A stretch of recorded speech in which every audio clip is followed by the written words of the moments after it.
Right guys, another one of my favourites. This is, I'm going to go around Izumiya Koi farm. Again, a very famous name, very famous for Yamabuki ogon, jumbo size Yamabuki ogon. He's not here at the moment, but we can have a look round, show you the place. This was the first ever retail koi shop. So this koi house that we're going to look in now was built specifically for people to go and buy koi from. Instead of people's back gardens or little sheds that they had at the houses, this was built, and I'm going back to probably the late 60s, early 70s when this was built. Still a great facility. It did get affected by the earthquake, because where we're stood now, pretty much this area was the epicenter of the 2004 earthquake. So this is what it was, right underneath where we're standing now. So, but anyway, you know, thankfully everything was all right, but you can still see, I'll show you when we get in there, you can still see the water level is like, the ponds are still dropped on one side, but they've been fine. That was in 2004 and they're still standing today. So, but yeah, so let's go and have a quick look. So it is a real big facility. You see all the koi on the banners and on the doors and stuff like that. So I don't know whether his other hobby is through these doors, which everybody probably knows by now. That's a warning sign saying do not go in there. And you don't want to be going in there, guys, because, oh, there they are. I'm not going in there. If anybody does want to go in there, then that's fine. They can come in and have a go. But yeah, the bulls.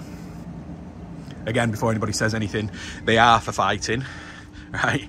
But they're nothing like the Spanish style stuff. The fight that these bulls have is a staring competition. That's about it. They don't get hurt. They're nothing like that. These bulls get looked after better than anybody over here. So this is the koi house, and that's a new addition over there. Then they've got a small one there. So it might not even be open today, actually.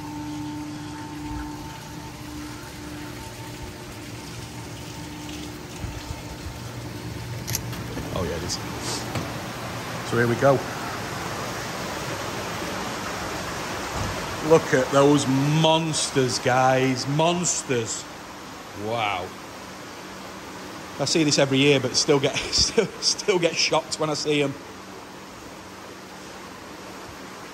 Wow. Let's get into perspective. That Benigoi probably is 90 cm. The Akamatsuba next to it is a metre.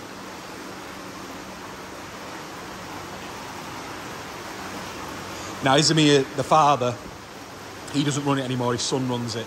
They do have another facility down in Ogier as well, which got all the knee sides, tozai and stuff like that. But Mano, the father, he was a massive believer in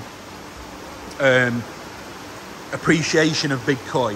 So if a koi got to sort of like 90 cm, and it might have even had a few marks and bangs or a split fin or some part of the fin missing or something like that, but he thinks that the achievement of actually growing a koi that still looks reasonably good to that size is really good, and that he was a massive believer in that, and he still is. So he thinks that if you can get a koi to that sort of size and it's still looking good, he thinks that that's a real massive achievement. You know, on this koi farm, he's won no-gill size, so you know he's won a lot of awards with his koi. And Mano, the father, was a massive part in the Shinkokai and the koi society over here as well. He was the boss for many years. A lot of people call him the Godfather. But you can see the slant. Can you see the slant on the ponds?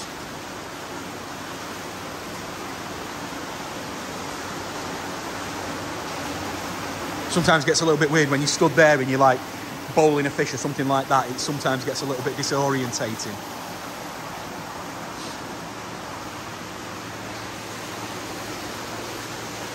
But yeah, these are, even fishing here are up to 75 cm, maybe a little bit bigger, some of them, massive. But again, the Yamabukis do stand out. They are beautiful koi.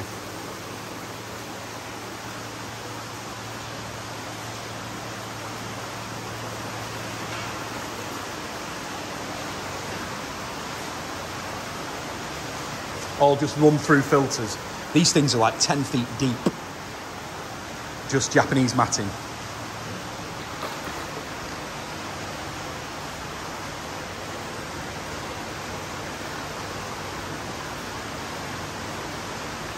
Really good. Fish look well.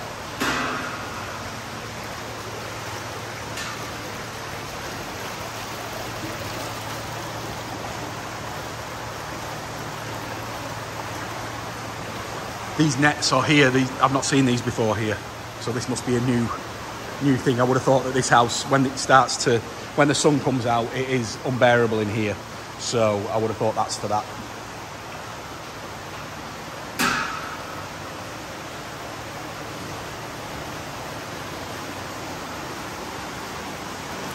It's a shame he's not here because he's just been poorly this week, that's all, so he's not been out and about, the father.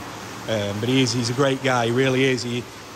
Every October time or springtime or Old Japan show time that I come, he always learns a new English word, and he loves telling me what that English word is, so it's funny.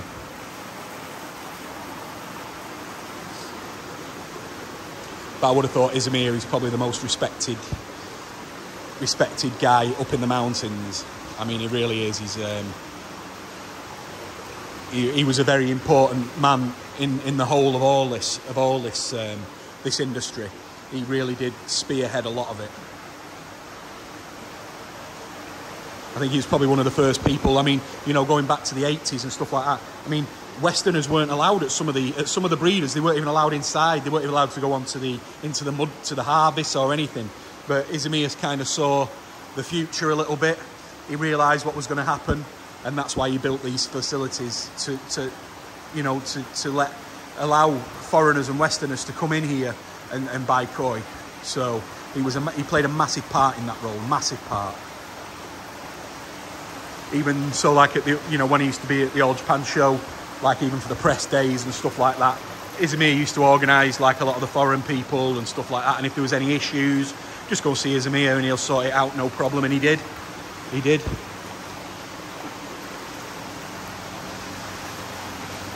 I remember probably going back about 15, 20 years, something like that. At one of the All Japan Koi shows, a German dealer went to the show, but he had a television crew with him from Germany. So they were like following him around and seeing what he was getting up to, because it's, it's intriguing for a lot of people.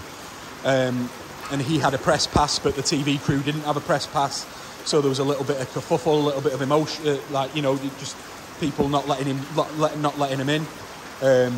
Izumiya saw what was going on, and within 2 minutes, the TV crew were walking around the show. Not a problem. I think he shouted at a few people, told them that the way it was, and those guys were walking around after 2 minutes. So yeah, he is a very influential person, always has been. So that's Izumiya Koi Farm.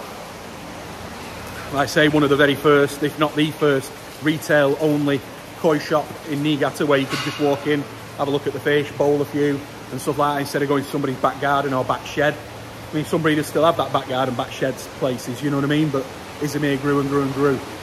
And now his son's doing great things as well, doing really, really good things. I did want to get down to the other house in OG. I've just not had the time this week, because I had such a rubbish first week. I've just not had time to fit it all in, especially with the koi sales and everything. So that has been a little bit of a pain. But anyway, hope you enjoy it. See if I can get a few more done. Give us a thumbs up, subscribe if you can. See you later.